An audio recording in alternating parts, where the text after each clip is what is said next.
الله لا إله إلا هو الحي القيوم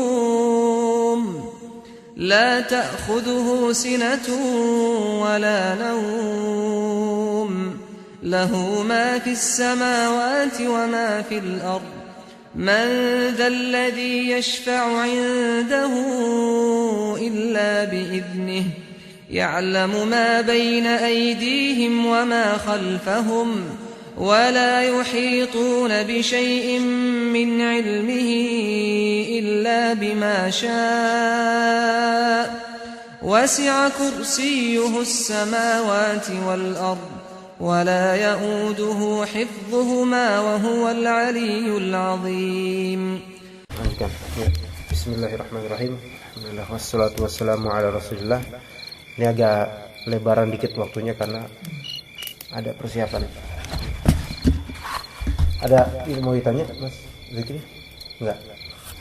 Tapi kerasa ngantukin banget. Ya udah kalau kita ambil sini aja. Ini. Nah. Ntar datang lagi dia, masih ngantuk lagi kayaknya. Baik, bismillahirrahmanirrahim. Kita lanjutkan ketika mimpi yang baik dan mimpi yang buruk.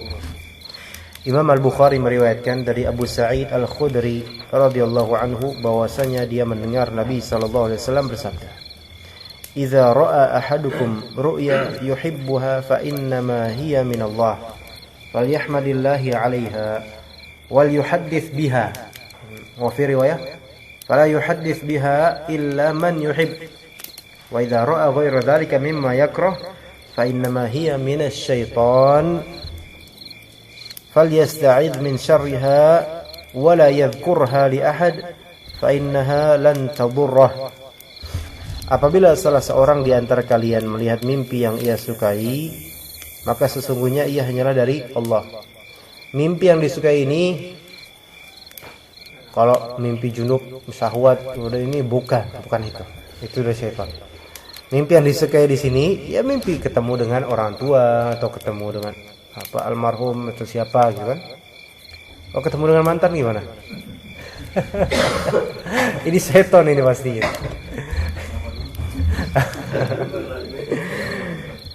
Berat.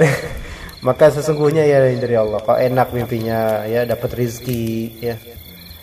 Dan hendaklah ia memuji Allah atasnya. Baik ketika antum mimpi, bisa nggak? Bisa.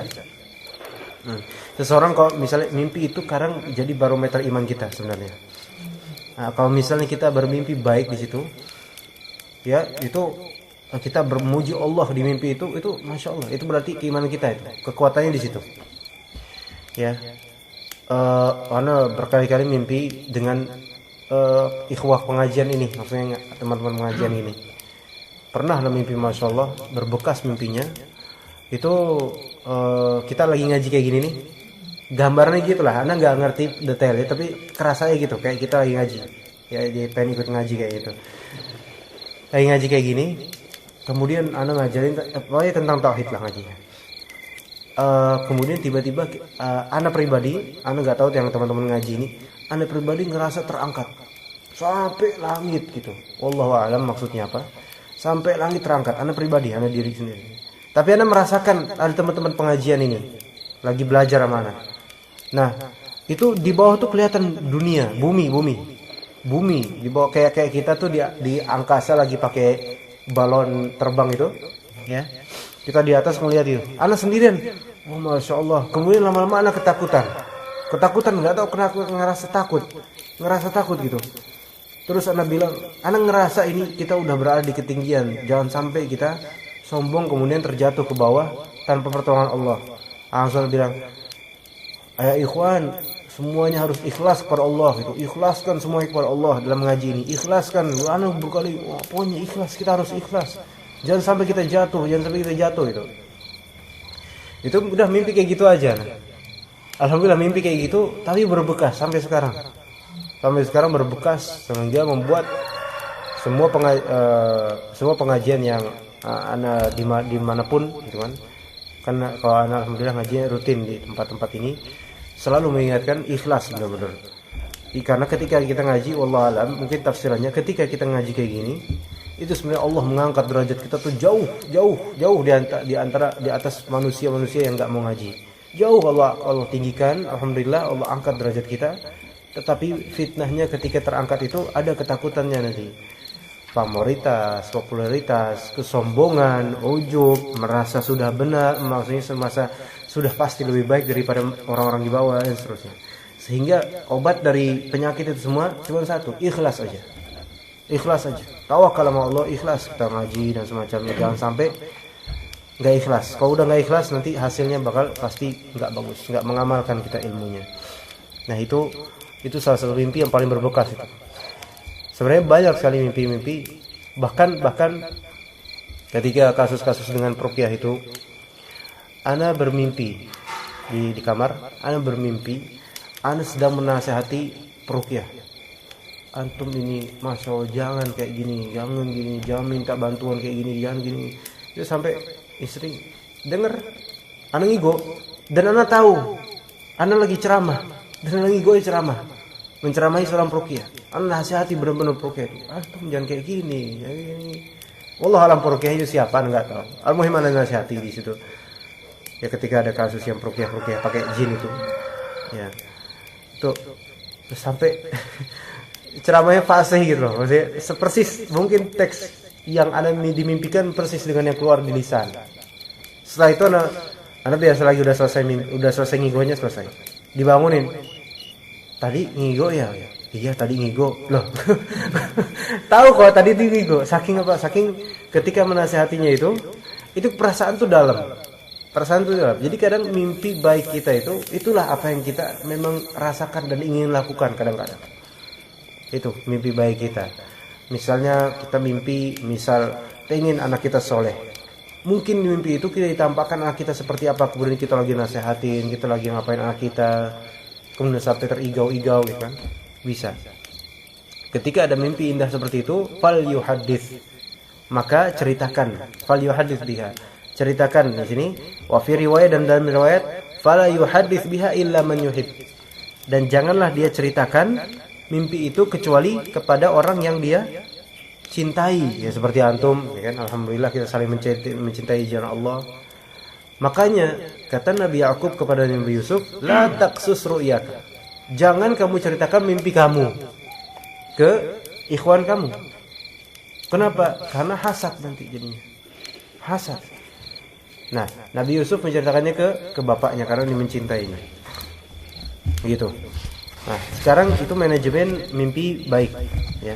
Gimana kalau misalnya mimpi buruk? Dan apabila dia melihat selain itu yaitu mimpi yang tidak ia sukai, maka sesungguhnya ia hanyalah dari syaitan. Dan hendaklah ia berlindung kepada Allah dari kejahatannya ketika pas di mimpi itu juga. Nah, antum bisa melawan syaitan di mimpi. Dan ini orang-orang yang kena sihir, ya, itu sangat berlangganan dengan hal ini. Ketika dia bermimpi, itu di situ dia bisa meruqyah sendiri. Disitulah barometer keimanan dia. Seberapa tawakal kepada Allah, disitulah dia. Maksudnya posisinya seberapa kuatnya dia, ya. Dan lebih-lebih kalau misalnya yang disantet ini adalah perempuan, itu lebih banyak lagi mimpinya, karena perempuan itu kan membawa perasaan, ya. Dan perasaan itu akan kebawa ke mimpi. Kemudian syaitan akan bermain-main dengan beragam macam sihirnya, ya. Kemudian kadang sampai beneran seperti fisik, misalnya mimpinya dicekik. Seperti benar kena ini kan. Nah, itu kayak gitu, itu kan kembali kepada la malja'a. Enggak ada bernaung kecuali hanya pada Allah.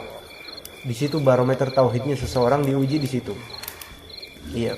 Kalau misalnya di alam nyata, alam konkret seperti ini, itu lebih sulit syaitan untuk melakukan. Tapi kalau di alam mimpi itu sangat mudah syaitan memberikan beragam gambaran. Kenapa? Kalau dalam terjaga gini kita nggak bisa melihat gambaran jembatan bawah jurang gitu kan. Tapi kalau di mimpi bisa. Kadang kita kaget sendiri gitu kan. Nah, kaget kayak gitu. Nah, syaitan bermain-main di situ. Nah, bagi yang terkena kayak gini itu perkuat keimanannya, tauhidnya. Sering mimpi buruk, sering ditangani oleh orang perempuan asing atau sering dapat mata atau gimana. Kalau mata itu ain gitu kan. atau sering ngelihat di mimpi ada orang yang selalu memperhatikan dia, itu ain itu ain. Ya, kalau ada kayak gitu, nah maka dia hendaklah manhajnya berlindung kepada Allah, a'udzubillahi minasyaitonirrajim, atau baca wirid, minta perlindungan kepada Allah, serta janganlah ia menceritakannya kepada seseorang. Maksudnya jangan mendahului untuk menceritakan kepada seseorang, kecuali kalau memang darurat seperti untuk mengidentifikasi sihir. Karena bisa jadi, nggak mesti ya, bisa jadi letak buhul sihir itu bisa terlihat di atmosfer mimpi, atau di mimpinya ada apa gitu.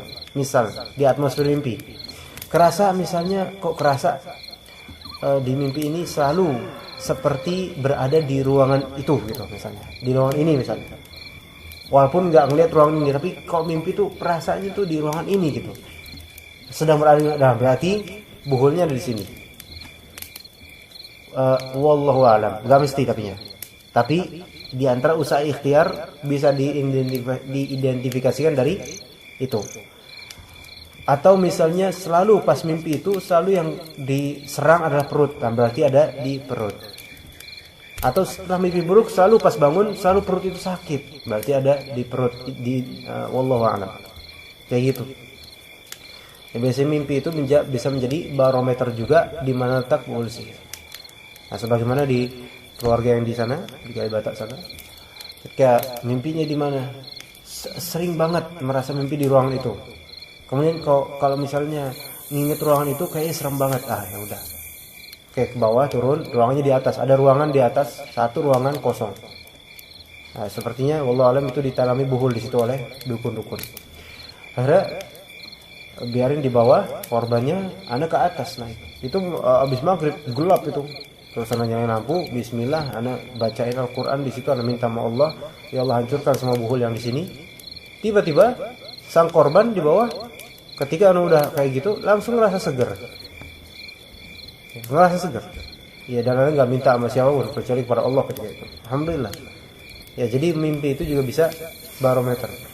Tetapi belum tentu setelah ketahuan buhul satu selesai perkara, belum tentu. Karena itu buhul itu hal yang gaib. Mungkin ditanam di sini, ada juga ditanam di tempat lain, di sini banyak. Dan kemudian ketika seseorang tahu dia disihir, ya, kemudian sering mimpi gini, jangan disibukkan dengan mencari buhul.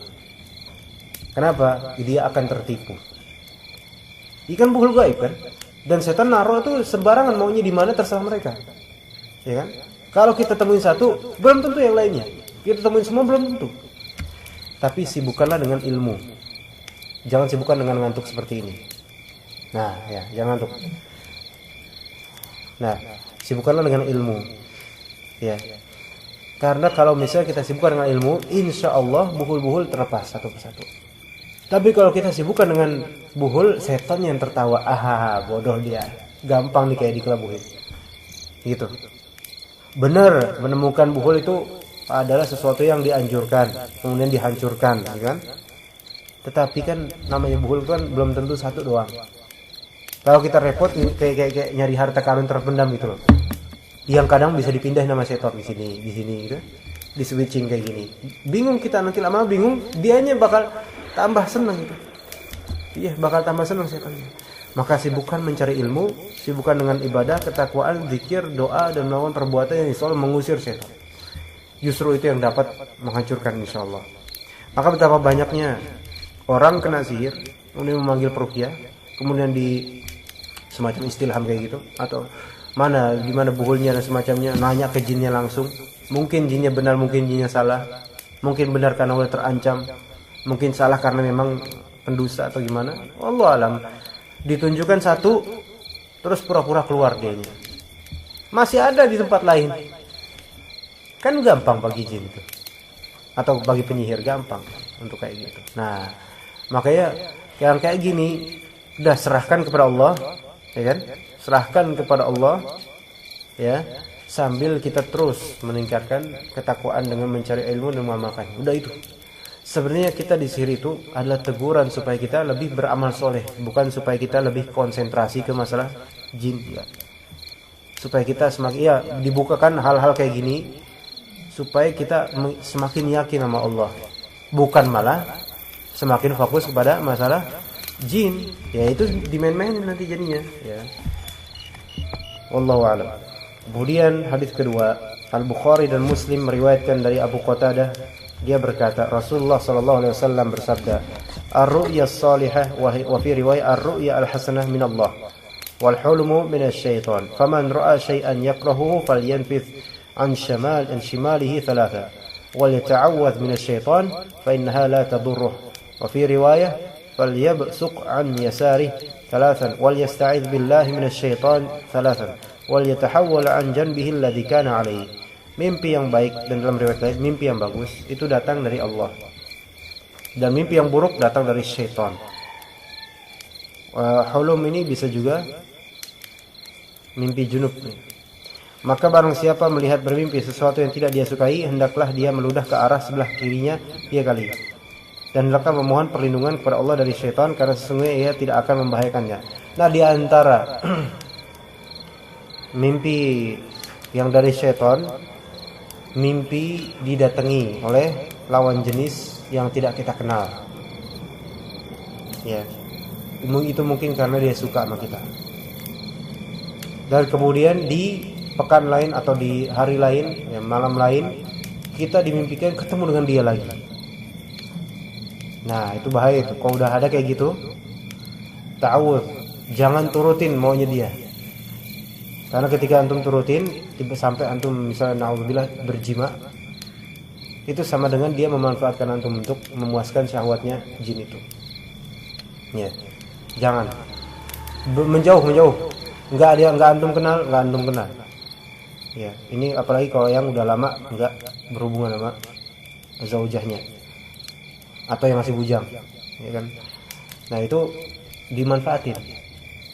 Jadi seperti dia berhubungan badan dengan jiwa kita, senang dia. Jangan gitu, nanti dia melahirkan gimana? Anaknya siapa, ya kan? Nah, enggak tahu melahirkan anaknya ditaruh mana gitu kan? Nah, Mas Hari bisa tolong diambilin itu kalau misalnya kuenya. Kalau mimpinya bisa disambung ini gimana? Misalnya di mimpinya bisa kita setting gitu. Ada mimpi ini. Terus tidur. Mimpi mau itu. Baik nggak mimpinya? Baik. Seperti apa mimpi apa? Misalnya habis baca tentang buku kita. Terus kayaknya juga kayak gitu. Bisa minta sama Allah, ya Allah mimpikanlah saya tentang keindahan ini, bisa. Bangun, tidur lagi, pengen nyambung mimpian lagi. Nggak apa-apa, bisa. Nah, iya, saya bukan minta mimpi buruk ya. Misalnya mimpi masuk jurang, ketusuk taring harimau misalnya.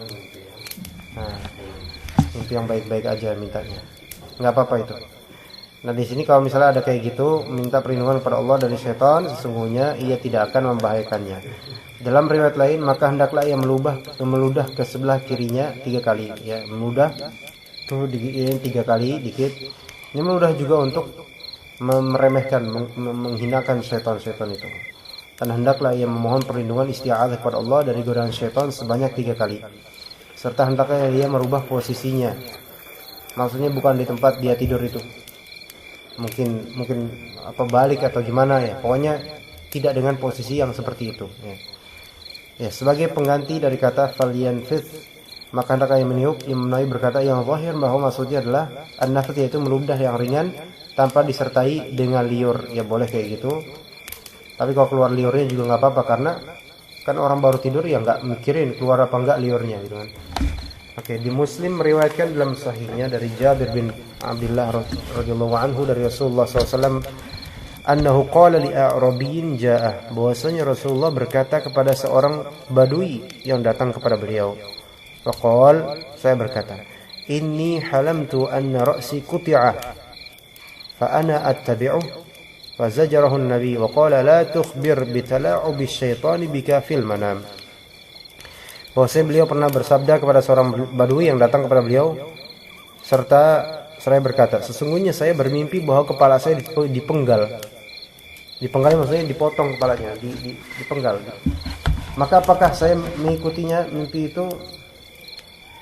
Apakah ada efeknya Rasulullah? Maka Nabi SAW melarangnya. Jangan kamu ceritakan permainan setan terhadapmu dalam mimpi. Ini berarti permainan setan.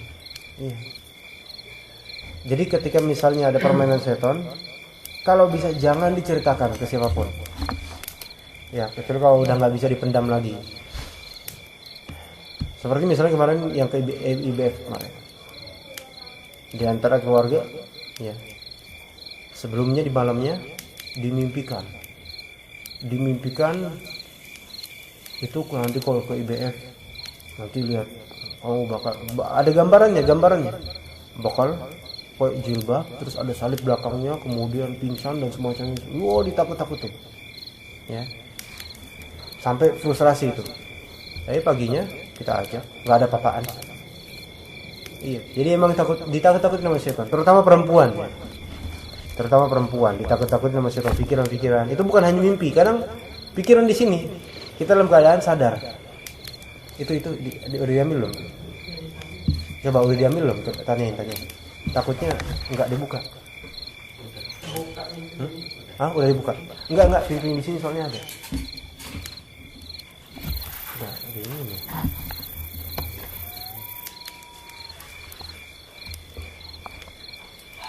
Oke, kemudian Imam Muslim meriwayatkan dari Abu Hurairah radhiyallahu anhu dari Nabi SAW, beliau bersabda, "Idza qtaraba az-zamanu lam takad ru'ya al-muslimi takdzib wa asdaqukum ru'ya asdaqukum haditha wa ru'ya al-muslimi juz'un min 45 juz'an min an-nubuwah wa ru'ya thalatha fa ru'ya as-salihati bushra min Allah wa ru'ya tahzinun minasyaitan wa ru'ya mimma yuhadditsul mar'u nafsahu fa in ra'a ahadukum ma yakrah falyaqum falyusalli wa la yuhaddits bihan nas."